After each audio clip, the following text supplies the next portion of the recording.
فمن ابتغى وراء ذلك فأولئك هم العادون.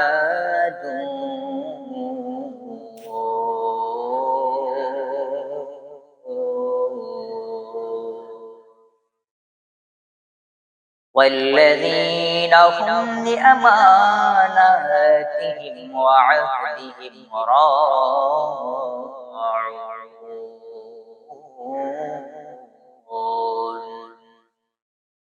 والذين هم على صلواتهم يحافظون.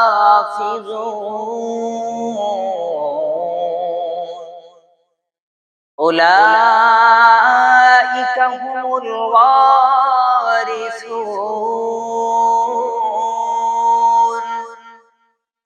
الذين يرثون الفردوس هم فيها خالدون. ولقد خلقنا الإنسان من سلالة من طين ثم جعلناه نطفة في قرار مكين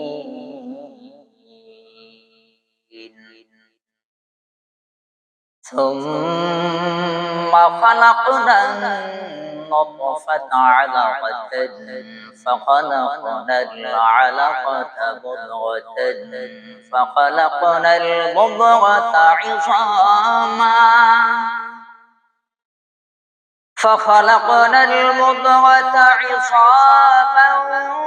فكسونا العظام لحما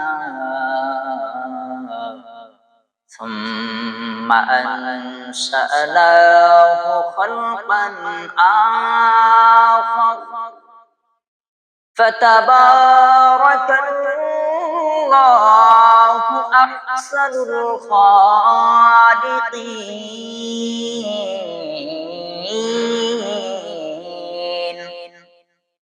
ثم إنكم بعد ذلك لميتون.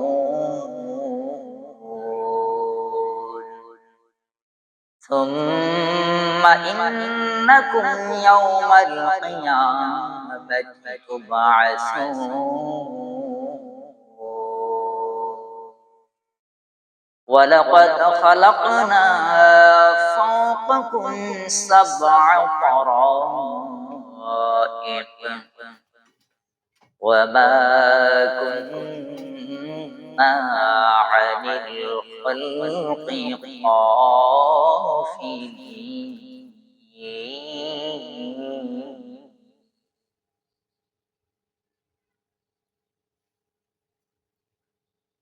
يا أيها الإنسان ما غرك بربك